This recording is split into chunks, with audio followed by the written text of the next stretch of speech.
Alors en effet, il y a eu des manifestations d'agression de boucheries avec des tags ou des cassés des vitrines. Moi, je suis vraiment pas du tout pour ce genre de manifestations.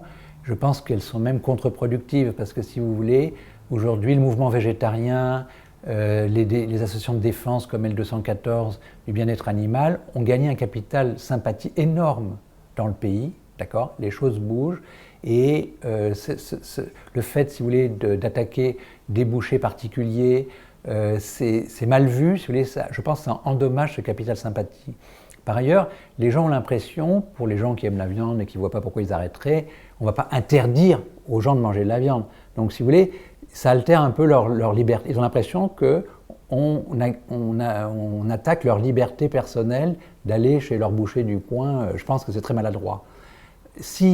Par contre, je comprends pourquoi ces jeunes ont fait ça, parce qu'il y a eu un vote à l'Assemblée nationale qui a bloqué des amendements pour interdire le broyage des poulets masculins, la castration à vif des porcs et l'élevage en cage des poules. Et ça, les députés ont rejeté ça dans la loi alimentation.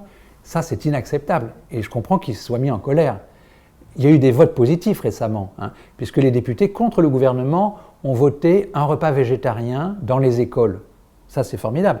Ils ont voté l'interdiction des néonicotinoïdes qui tuent les abeilles, y compris les pesticides apparentés. Mais là, je dois dire que je comprends pourquoi ça a créé cette réaction. Ceci dit, ce n'est pas la bonne réponse. S'il y a quelque chose à attaquer, c'est les élevages intensifs, c'est la ferme des 1000 vaches, c'est les poulets brésiliens qui arrivent dans des états horribles, si vous voulez, c'est des choses immangeables en fait, qui arrivent, qui sont débarqués chez nous.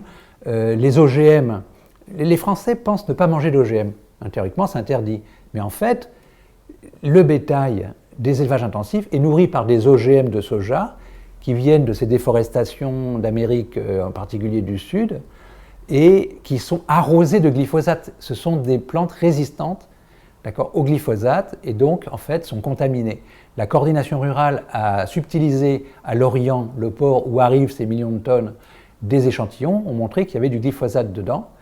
Or, aujourd'hui, quand on fait un dosage chez n'importe quel Européen, 100% d'entre eux ont des taux de glyphosate élevés dans les urines, parfois des dizaines de fois supérieurs à la dose soi-disant tolérée dans l'eau du robinet. C'est totalement inacceptable. D'autant plus que le professeur Seralini a montré que les pesticides qui contiennent du glyphosate contiennent aussi de l'arsenic et des résidus pétroliers. Bon, si on fait une étude chez 4000 femmes enceintes, qui a été faite l'année dernière, 100% d'entre elles ont de l'arsenic, 91% du mercure. C'est totalement intolérable cette situation. Donc s'il y a quelque chose à attaquer, à bloquer, c'est ce débarquement de produits toxiques qui ne devraient jamais être importés. C'est les élevages industriels, ce que j'appelle des camps de concentration, en fait c'est la réalité. Bon. Ensuite, il y a un mouvement, si vous voulez, d'opinion maintenant extrêmement fort, puisque le dernier sondage IFOP montre que 4 Français sur 5 sont partisans d'une suppression totale et définitive de l'élevage intensif. Incroyable. Bon. Vous avez vu qu'ils ne veulent plus acheter de poules élevées en batterie. Bon. Il y a un mouvement profond. Dans d'autres enquêtes, on voit qu'un ménage sur 3 se déclare flexitarien, c'est-à-dire qu'ils mangent occasionnellement de la viande pour les fêtes, quand ils reçoivent des amis, quand ils vont au restaurant, mais pas quotidiennement chez eux. C'est encore plus marqué chez les jeunes. Quand on fait l'étude de Diploméo qui a été faite chez les jeunes, montre que c'est encore plus marqué. La France n'est pas le pays leader en Europe, mais puisque par exemple en Angleterre, 20% des jeunes sont végétariens carrément, mais c'est un mouvement qui est en train de progresser énormément. Et même, c'est mondial, puisque la Chine a mis en place, si vous voulez, un plan pour réduire de 50% la consommation de viande. Ils ont engagé James Cameron, Arnold Schwarzenegger, pour faire une campagne sur moins de viande, moins de chaleur, less meat, less heat, more life. Et bon. Donc c'est un mouvement mondial. Aujourd'hui, on a absolument besoin de faire ça. Et je pense que, et pour sa santé, et pour l'environnement, et pour le bien-être animal, c'est pour soi et pour les autres, un des gestes les plus forts qu'on puisse faire, c'est d'inviter plus de protéines végétales dans son assiette et de réserver des protéines animales de bonne qualité. Alors qu'est-ce que c'est qu'une protéine animale de bonne qualité ?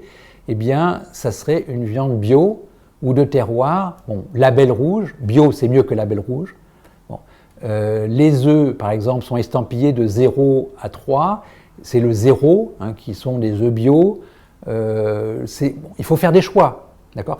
Il vaut mieux consommer moins, mais apprécier plus. Si vous voulez, ces protéines animales sont coûteuses. Elles sont coûteuses, on l'a vu, en eau, en gaz à effet de serre, coûteuses sur le plan financier, coûteuses sur le plan du bien-être animal. Donc ça a de la valeur. Le fait de manger tous les jours une viande low cost dans des produits industriels de supermarché, etc., c'est vraiment, je crois, dommage parce qu'il vaut mieux manger rarement, mais des choses de qualité. Si on en mange moins, on peut se payer des choses meilleures. C'est bon pour soi, c'est bon pour tout le monde. Et je crois que la viande low cost, comme je le dis, c'est game over. Et là, les sondages prouvent qu'on va dans cette direction fortement.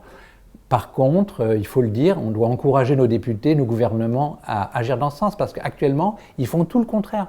Parce que l'argent que nos impôts, vous et moi, nous payons, va par exemple dans la PAC soutenir les élevages par tête de bétail. Donc en fait, on subventionne ces élevages complètement dangereux, désuets, mauvais pour la santé et l'environnement, au lieu d'aider les agriculteurs bio qui font des produits de qualité. Bon, là, il y a un vrai problème.